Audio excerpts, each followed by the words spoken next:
नमस्कार मंडळी. मी लहान होती ना 10-11 वर्षाची. त्या दिवाळीला आत्याच्या घरी जायचो आम्ही. आत आत्या घेऊन जायची. माझ्या बाबांना ओवाळा यायची माहेरी. नंतर मला जाताना मी घेऊन जायचे. मी पुरीला नेते. मग मला न्यायची. ती भावाला ओवाळा यायची दिवाळी भाऊबीजेला. आणि मग जाताना मी लहान होती, मग मला घेऊन जायची.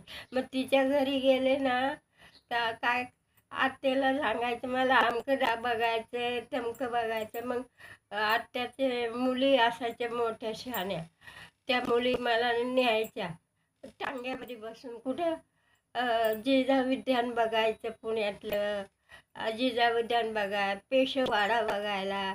असं पुण्याला काय बघायला असायचं बरं का. पेशवाडा होता पेशवांचा, ते दाखवायला न्यायच्या पुरी मला. जिजाऊ उद्यान होतं म्हणजे मोठं एक